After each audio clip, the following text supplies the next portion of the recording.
relationship. This is the dynamic that happens when people have lost so much of their own power. Hmm? Everyone's looking for an expert. Yes, and that's all right to a degree. Naturally, there are experts who are smarter than us, and it's good to find out what they have to say, but not to the extent where you've given up completely the reins of your own thinking, your own biology, and even to a certain extent, your own bioenergetics. Your own bioenergetic energy is no longer under your own control. Somebody else rules almost every aspect of your life. In the same way that a dominating parent controls every single aspect of the child's life, to the extent where the child becomes neurotic. Because if a parent, let's just use this metaphor of the parents, the child is already put into a state of neurosis because it's scared that if it does a bad deed, it will lose the love of its parents. I mean, this is just psychology 101, right? Mm-hmm. So child fears, oh yeah, I don't want to do bad things because the parent will get angry, or the parent will get cold, or the parent might reprimand me, and the parent might, even in the most extreme case, lose love. And I'll lose that security, and I'll lose that love of my parent, right, the authority figure. So that's what causes the child to then do good, so to speak.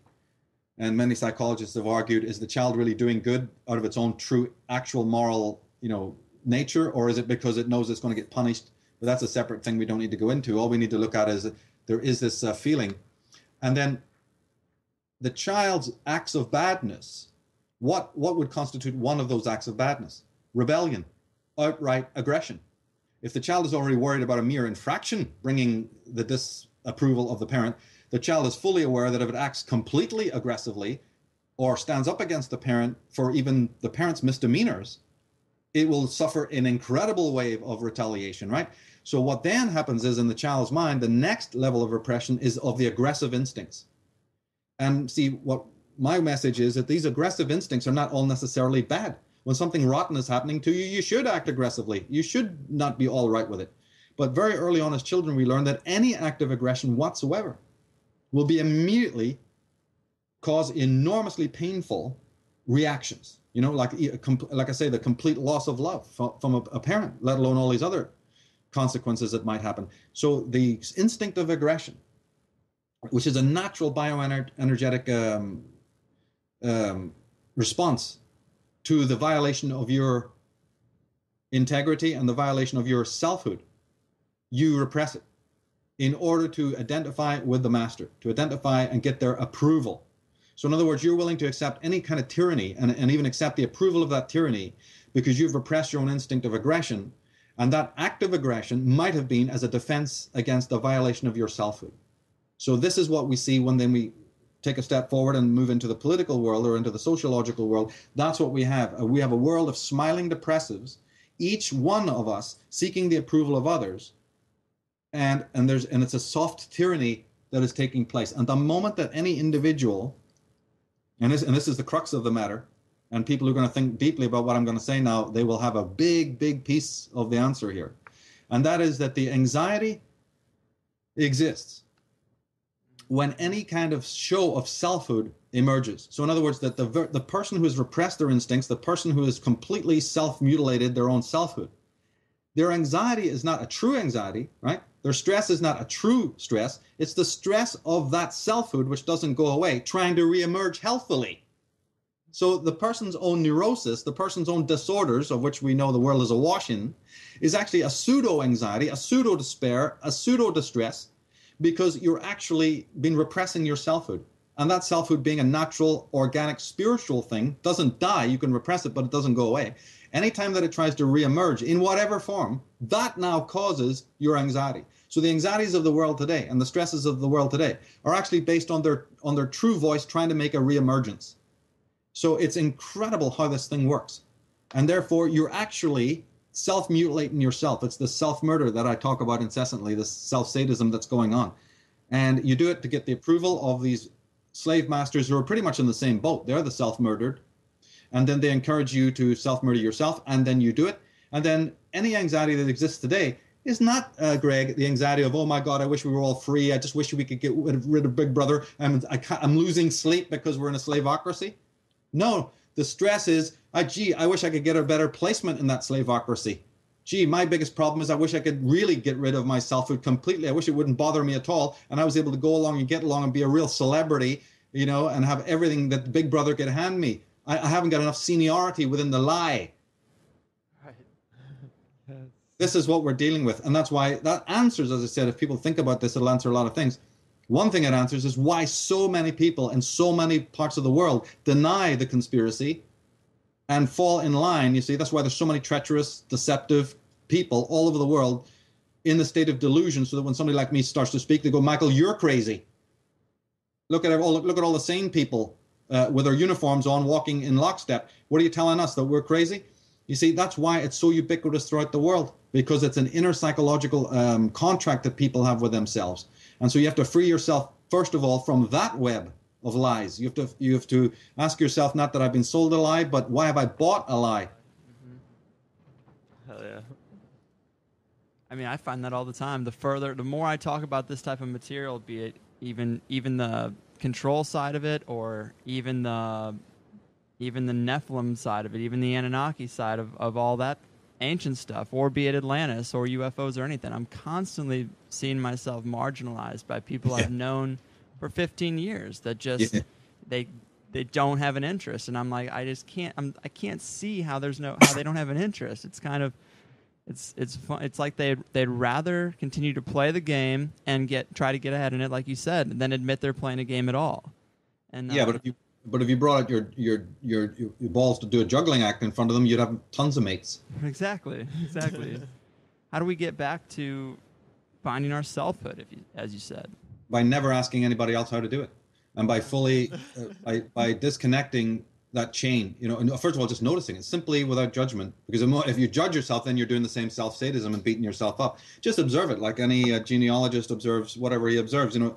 It's basically a sort of a rational observation of the self and how we disempower ourselves. My work is entirely based on that. It's a deconstructive process, or I've described it in other ways, an apophatic learning, in which you simply deconstruct and try to break down the kind of barriers that stand in the way of your selfhood.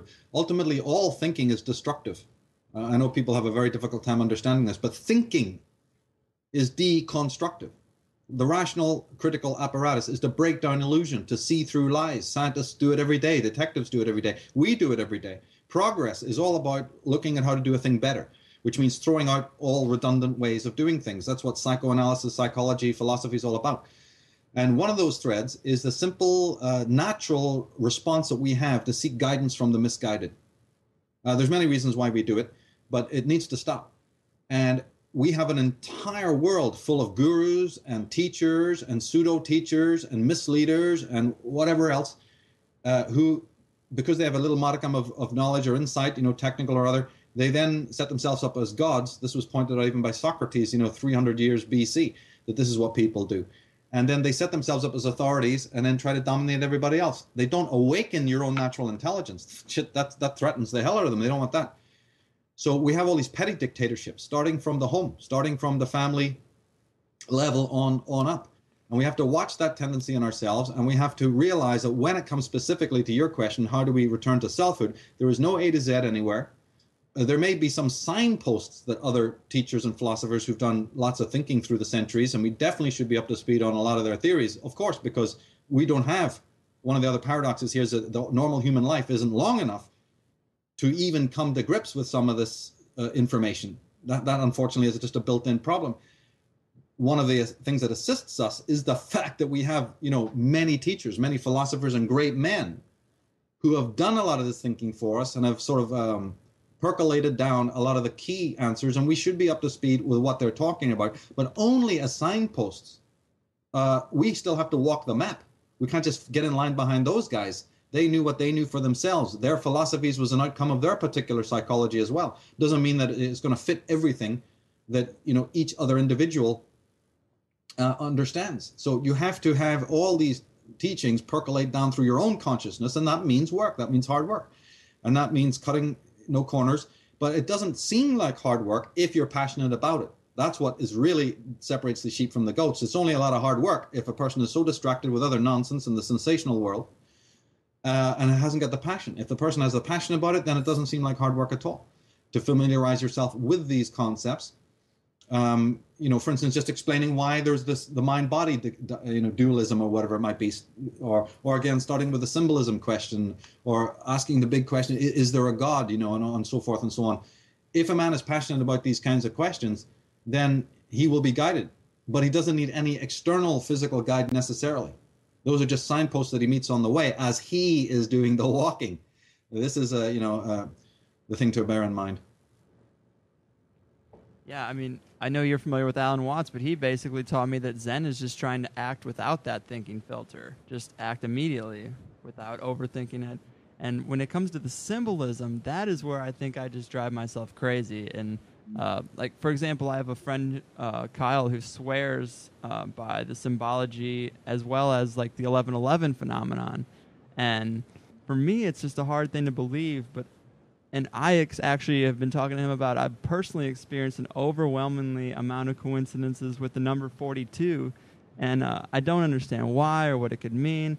And I drive myself crazy with interpreting some of the symbolism in life, because people, lectures talk about the idea that your higher self is trying to talk to you or lead you, or something's trying to lead you. And I drive myself crazy wondering about the interpretation of symbols, or is there meaning in this, or am I just projecting this meaning onto something, and stuff like that. Like, how can we hone in on what's meaningful? Well, we do it all the time, but what we do is, like you've just said in your sentence, you beat yourself up for doing it. That natural flow of intelligence that is projecting, and that's a good thing. You're meant to do that. You're meant to see all meaning. When you speak about meaning, there is no meaning external to you at all. All there is existing things. That's where you start. The universe has a bunch of things in it, be it stars or trees or table legs or God knows what, or even for that matter other people. Those are what are known as objects of consciousness, right? And they just exist, but they don't actually have any meaning. This is the mistake that we have again. So we've flipped it over. We have an inverse understanding. Meaning comes only from within. So the person who's able to give meaning to life from within himself, he's living. He's what's known as actualized. He's an actual person. He actually has not only existence, which is given. See, we didn't create our own minds or our bodies, and we didn't create the universe. So in philosophy, for instance, they ask, what can you be certain of? Well, you can be certain of one thing. You didn't create yourself, and you didn't create the universe around you. That's certain, period. So start with that. And if you didn't create those things, then you sitting worrying about what existed before God existed, and how the universe came in before the Big Bang, and what might have been before time, is kind of in a way really meaningless from an existential point of view, because you weren't there, you didn't create it, and in your one life you probably could never work it out. And even if you did work it out, say some scientist actually cracks this, which they haven't, would it really change the person's existential existence? The answer is no, it wouldn't. Next thing is, you didn't create life on this planet. Let's take it down from the universal right now to this planet. Life on this planet, what is it, 15 million years old or whatever it is? I can't remember exactly, but we weren't there at the beginning of time when they say that human life or animal life or intelligent life began, right? So we weren't there at that point of origin either. So a lot of worrying about that period of time and what existed before it and how it happened and all that is really, again, useless, meaningless information from a psychological and existential point of view. The only beginning, the only origin, the only miracle that we were privy to is the fact that we ourselves individually were born, and that by being born, we grew a thing called consciousness. We're able to think about ourselves. We're able to think about thought. And we're able to have this incredible facility. That origin we are in charge of. That origin we can study with this interior speculative ability, this rational ability.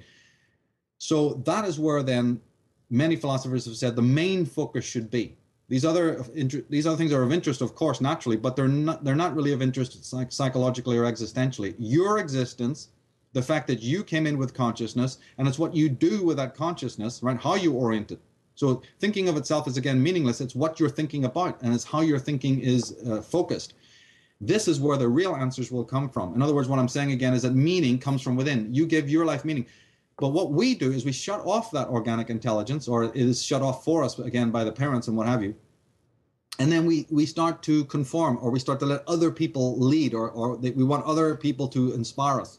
We're really exhausted when it comes to turning the inner senses on, because, again, that will, again, lead us onto our own path. That breaks us away from the collective. That's why we're scared of it. we're so traumatized that we lean, and what we lean on is the mob. We lean on the collective. Many people have even said that our so-called ego